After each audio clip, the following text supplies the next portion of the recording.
Hello, Potter Than Hellions. Welcome to Potter Than Hell podcast, this special bonus interview episode, and I am here with what is described as a British progressive rock musician from the UK, Mr. Joe Bailey. How are you, my friend? I'm very well, thank you. How are you? I am good, and for those of you who are not familiar with Joe Bailey, we have had Mark Anthony Kay on the podcast several times. He does our Rush stuff with us. He's doing the Whitesnake stuff with us in other episodes. I don't know, Joe. What would you say? Is he's like the head of Riffical Records, right? Yeah, he's been a great help to me.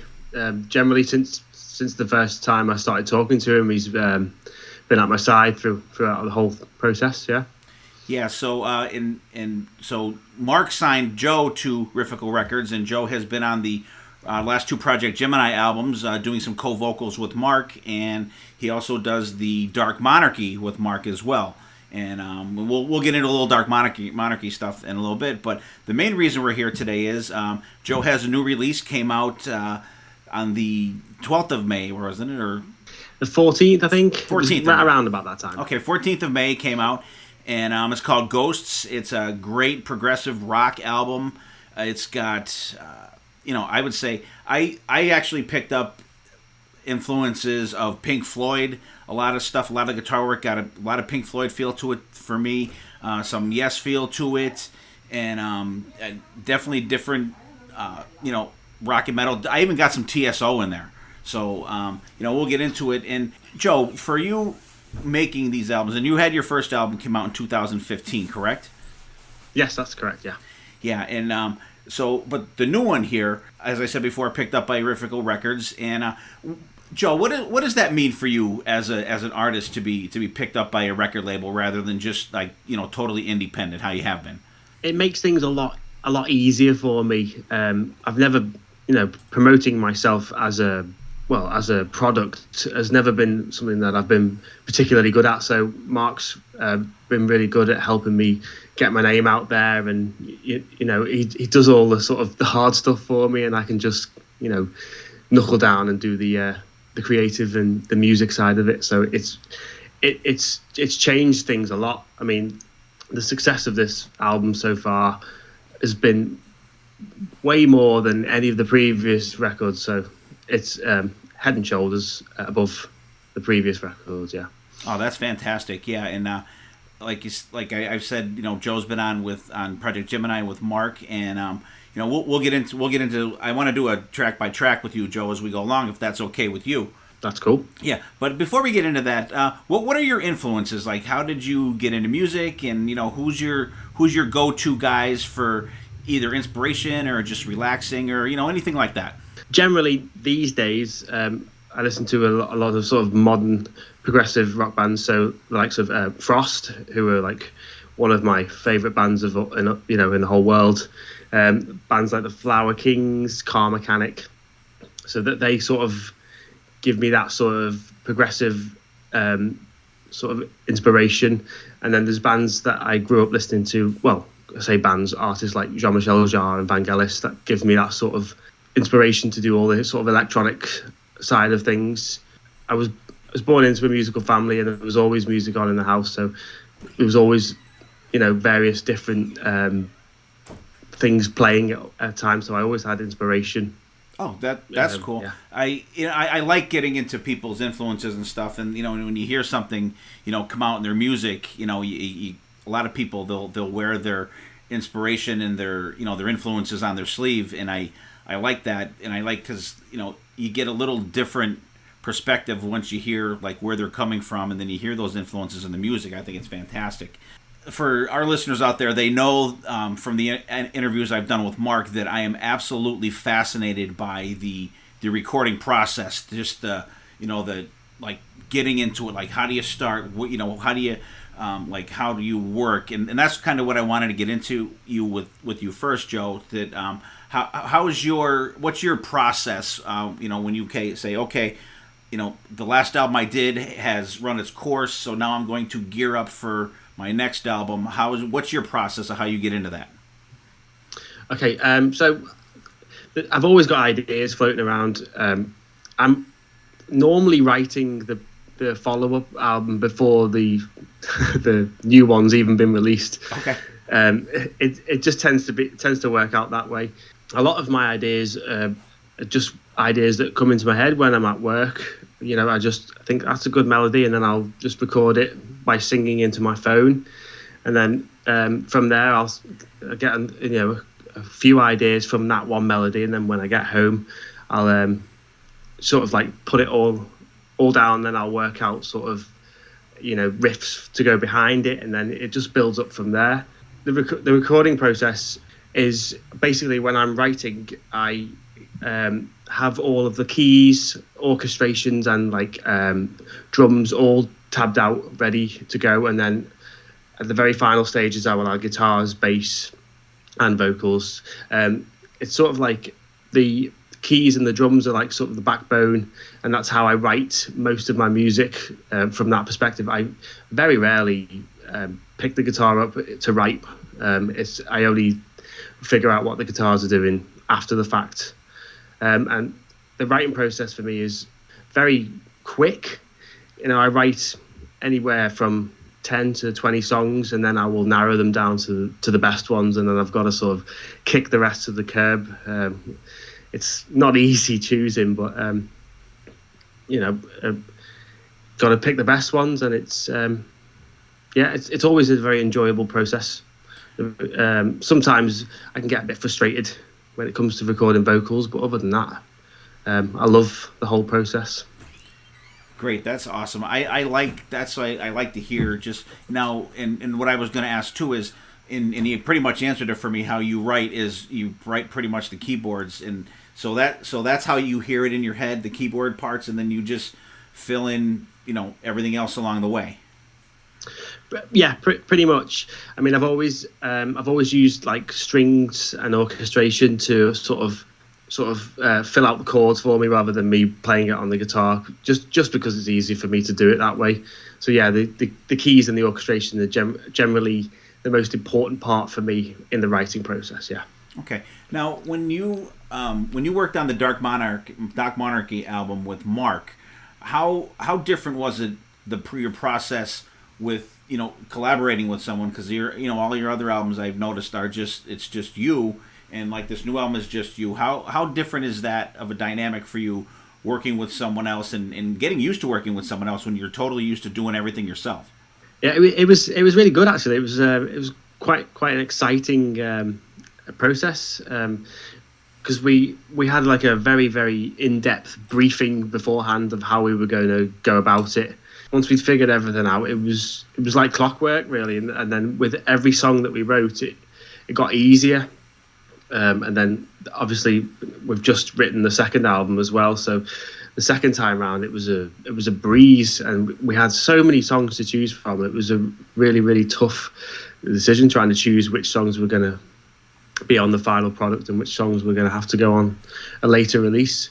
But in terms of the way I write, it didn't really affect my mindset with the writing process. It was just a bit different because I had to cut off at a certain point where I would just carry on, or I have to listen to what Mark had written and then come up with an idea. That's probably one of my favourite parts of the process of writing with him, is hearing what he'd come up with and then coming up with a follow-up section for that.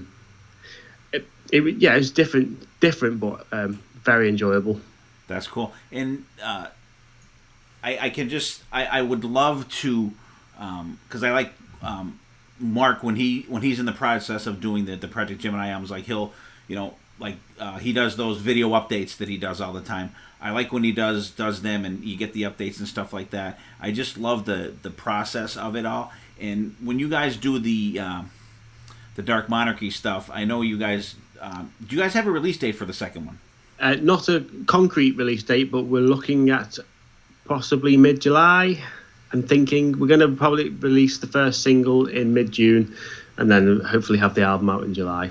Okay, awesome. I would love to get both you guys on when you guys release that. So hopefully, if you guys are up for that, I'd love to get you guys on for a dual interview when you guys put that out.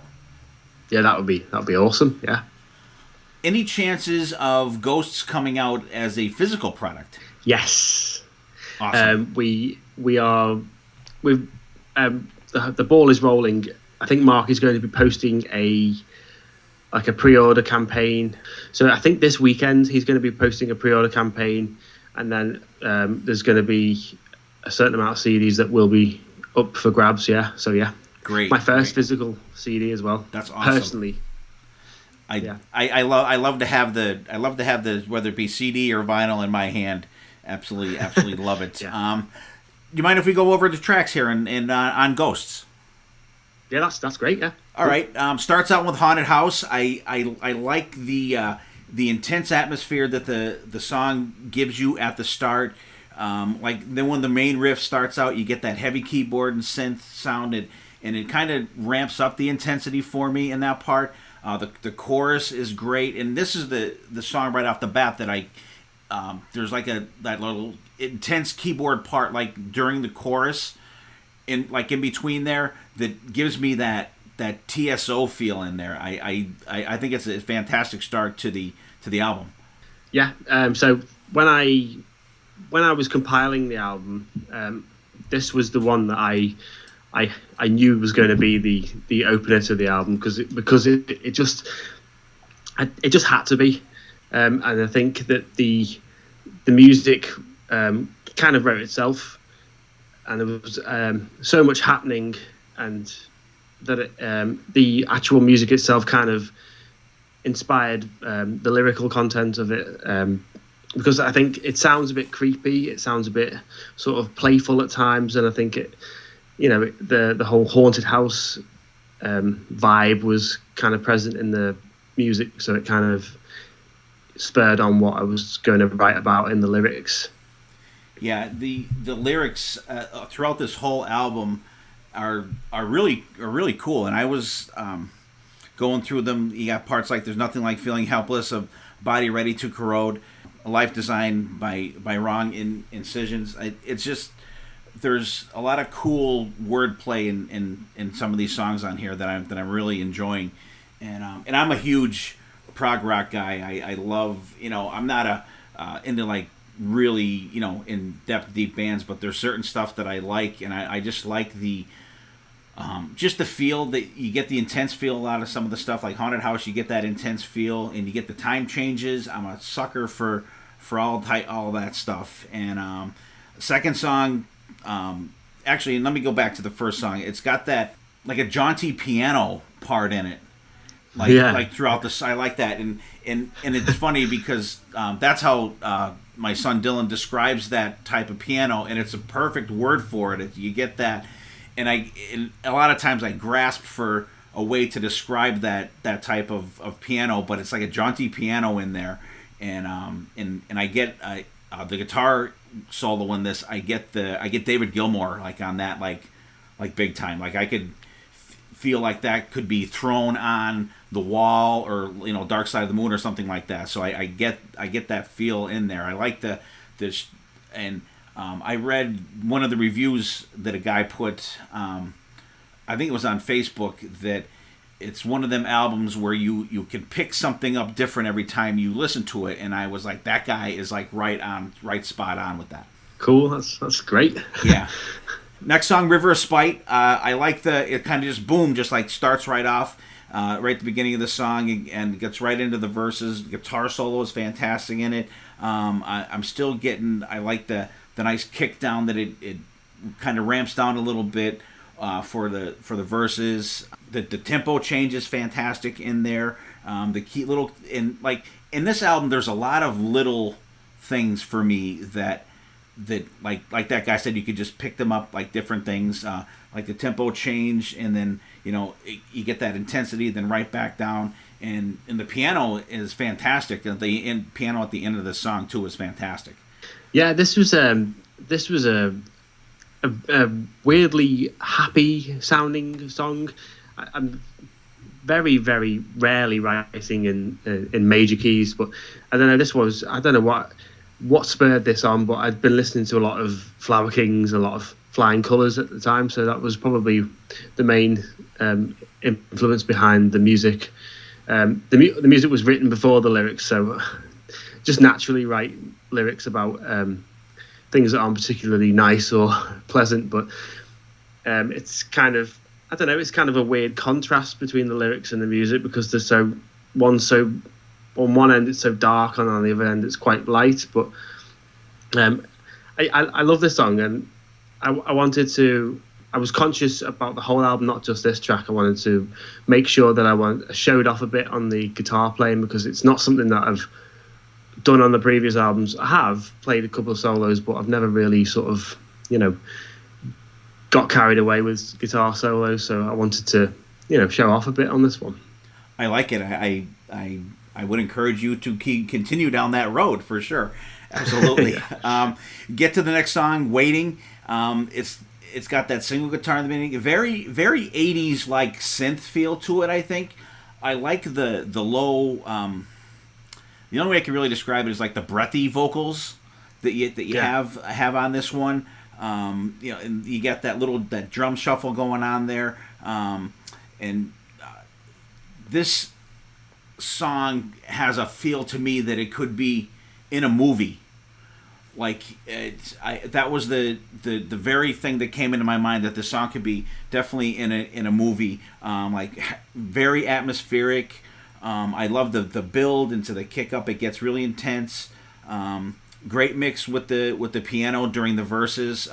Really cool song. I really enjoy this one.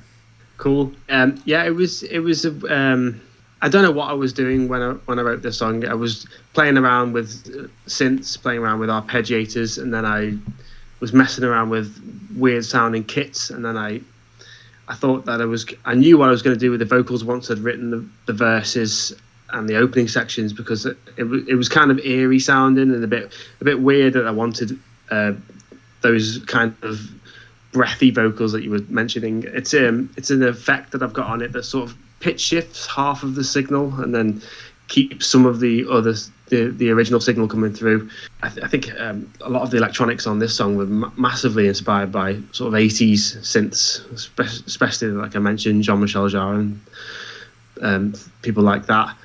And then once I'd got to the end of the pre-chorus, I knew that I couldn't really drag it on anymore. So I knew that something big had to happen. So that's when I pitch shifted the guitars and went just boom into that main riff. It was a fun song to write, as they all are, really.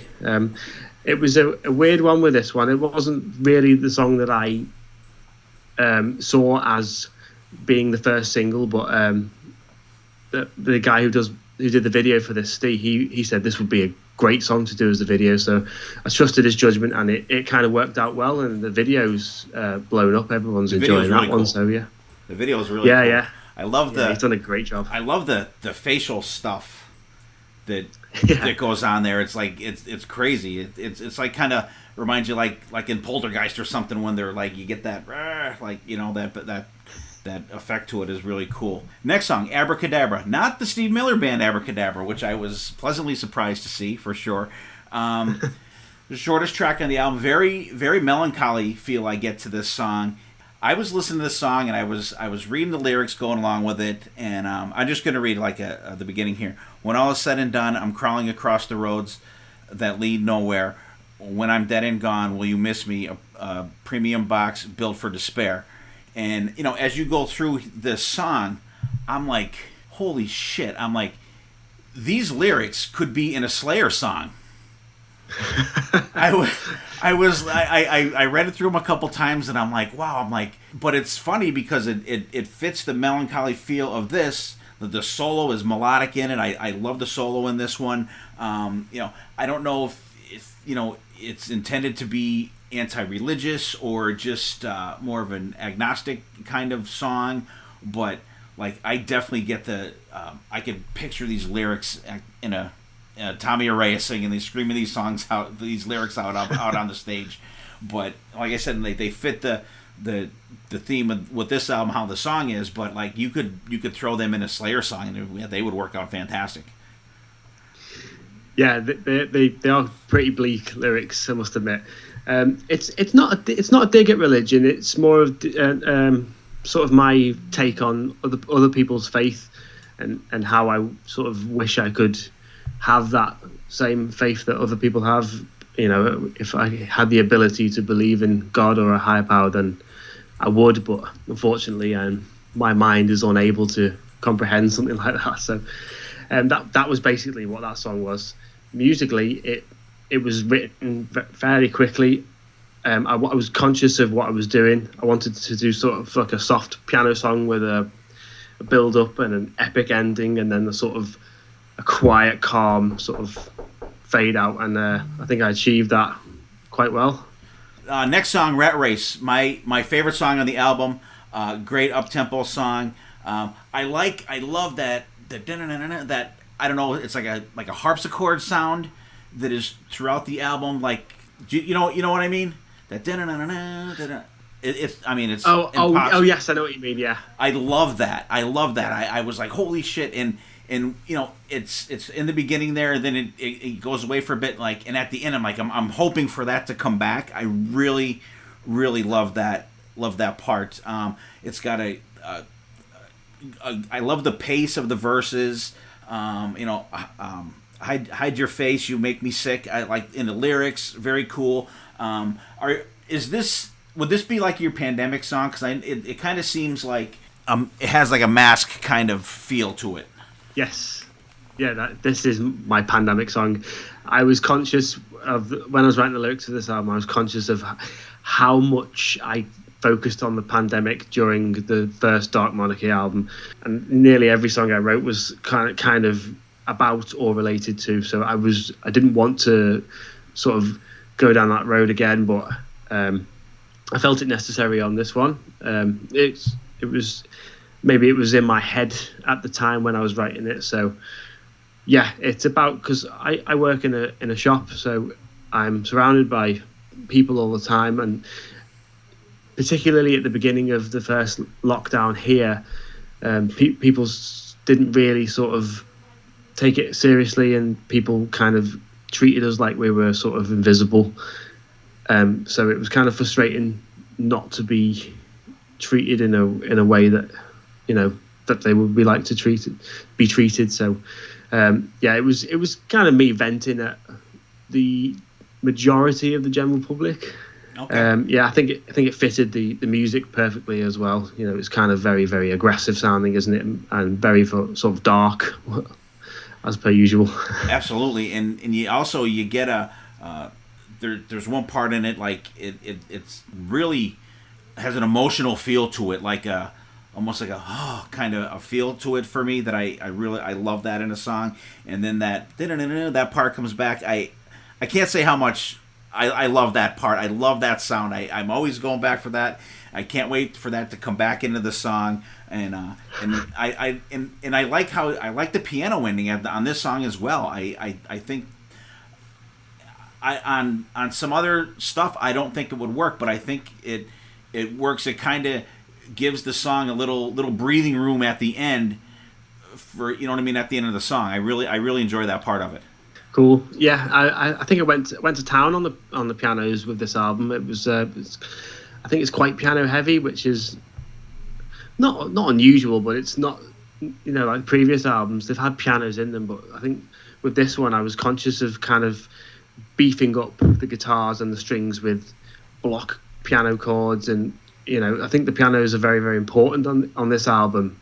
Particularly in Rat Race at the end there, because that sort of leads into the title track, and the pianos on the title track are epic. So yeah, I love albums like this. I love I'm a sucker for you know, a 7-8 minute song. I love that stuff, because, you know, 9 times out of 10 you're going to be getting the tempo changes, and, you know, going back and forth, the ups and downs of the songs. I just love. I'm a sucker for that stuff. I love it.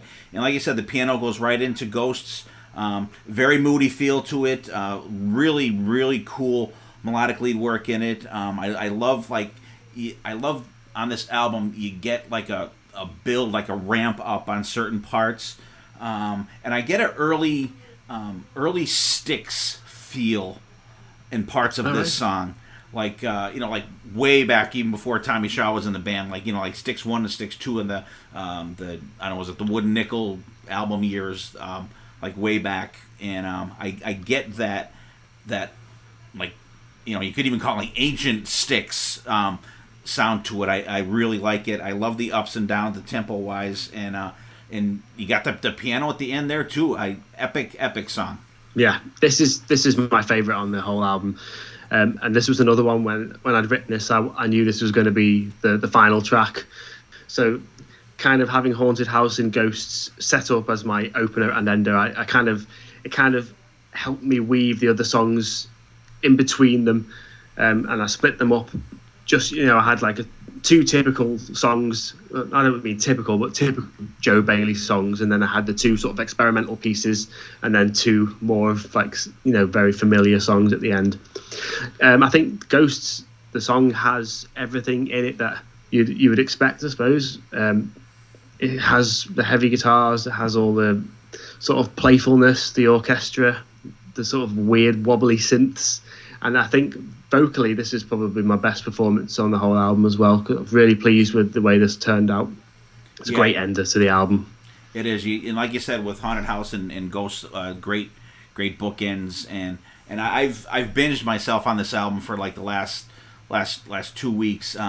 Mark sent me an early file of it before it was released. I was able to get a good jump start on it, but it was I'm not the most computer savvy thing. I actually had Dylan set up everything here for me today, but the form that Mark sent it to me it was tough because they had to, like, it wouldn't play like all the way through, so I had to, like, after every song stopped, I had to go back and go through and then click the next song. But once it came out, I bought it on Bandcamp, and I've just been binging on it, sitting on my porch actually when it hasn't been cold or raining out here in Pennsylvania, which it's not been too bad lately. But and it's a great, and I would recommend anybody out there that is going to listen to this, if you already haven't, throw your headphones on and give this album a listen. There's a lot of, and I did listen to it like through my Alexa, but like you don't get that feel that you do with the headphones on there because of the different effects that you have used on this album, and it's a great, fantastic headphones album. Yeah, I think you miss a lot if you don't listen to it in headphones. I've like strategically placed certain elements to it in various parts of the stereo field. So yeah, it's definitely a headphone album for sure. Yeah. Now, Joe, I know what the way the stuff is going on now with the pandemic and everything. Do you have any plans, say, by some miracle or whatever, that we're finally able to fully have shows and concerts and stuff? Any chance of any of these stuff, even this or Dark Monarchy? I know it's tough. You're in the UK and Mark is in Canada. Of anything live happening? I mean, you guys would probably need at least 3 or 4 other guys to do the both stuff justice. I don't have any plans at the moment to play anything live. It's not that I don't want to do it. It's just that I just don't think it would be easy to set up at this current part of my life, I suppose. I'd love to, but it would involve a lot of people to start with. I mean, the sound is so big. I mean, I could use backing tracks maybe, but I would prefer a more live sound. So I'd have to get at least 6 other people on stage with me, and plus trying to fit it around other commitments. I just don't think it would be feasible right now. But I'm not ruling it out at all. And I might do live shows with other projects. Like I've got a project with my friend Steve, who we do like sort of electronic, sort of atmospheric rock thing. I think that would be easier to perform live rather than my own music. But yes, so the answer is no, but I'm not ruling it out. Okay, yeah, I mean that would involve a lot of moving parts. I know for sure.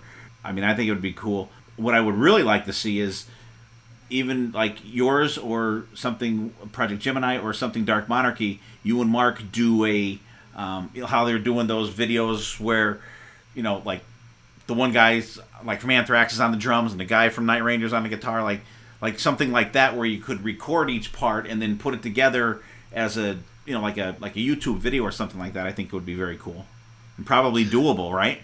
Yeah, certainly doable. I've been thinking a lot about this recently, and I've been like, I don't know if you saw Devin Townsend's quarantine shows that he did, but he was basically just standing there with backing tracks and his guitar, and then his little Xbox controller controlling his camera angles and stuff. And you know, Devin Townsend is a different league of human being when it comes to that sort of thing. You know, he manages to make everything sound amazing. So, you know, he can do that with ease. So I'm pretty sure me and Mark would be able to pull off something. And maybe, you know, on my own as well, could do some of my own stuff, you know, get the bass on the go and then have a backing track for the rest of it. Right. You're a lefty, right? I am a lefty, yes. Okay, I know watching the videos and stuff like that. I'm obviously right-handed, and actually we golfed today with a guy that's left-handed. I said, you're one of them backwards golfers. He goes, no. He goes, you know, most of the world is born right-handed. He said, but the good ones perfected being left-handed or something like that. Yeah, I always say, well, you know, left-handed people use both sides of their brains, whereas right-handed people only use one. Yeah, that's for sure. I want to, you know, thank you for your time. I don't want to keep it too long here. One thing that I like to ask people is when I interview them, what do you do outside of music? Like, what does Joe Bailey do to relax besides music? That's a good question. So I like cooking. I like to make whatever I can, really. I like to experiment with new meals, and I like to experiment with, you know, existing meals. So cooking is a big thing that I like doing. I like going for the morning walks.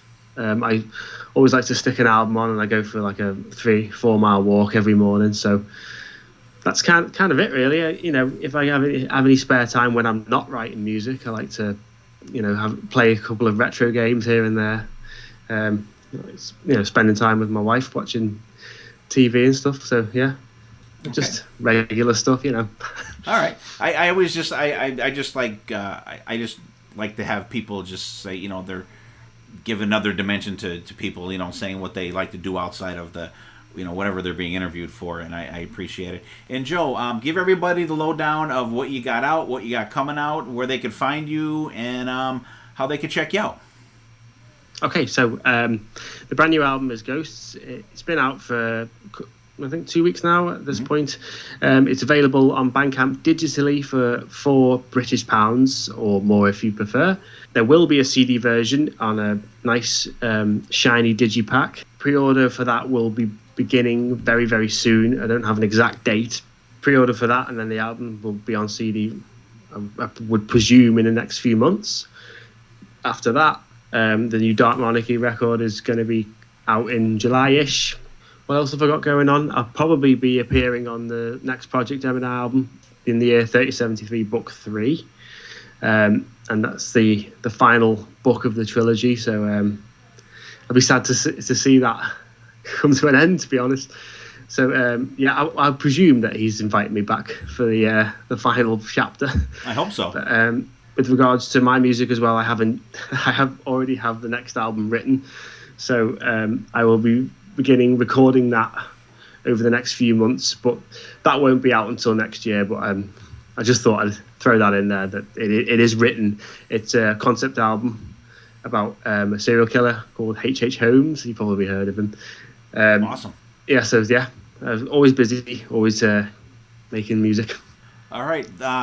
Guys, I want to thank Joe Bailey. Joe, thank you for giving your time up, and I really appreciate you spending some time with us. And, you know, stay safe over there. Keep writing that stuff. I look forward to hearing your new album next year, the new Dark Monarchy album coming out. Mark, I'm talking to you out there. You better have Joe back for Projekt Gemineye Book 3, because you're one of the characters. You do a couple of them. You got to be there for sure.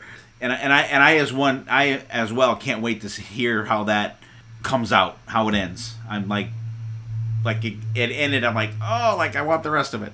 Yeah, it's exciting. I'm looking forward to that. Yeah, it is. All right, guys, thanks for hanging with us today. Joe Bailey, thank you very much, my friend. Stay safe over there, and thanks for listening. Take care of yourselves and each other, and we will see you next time, and there definitely will be a next time.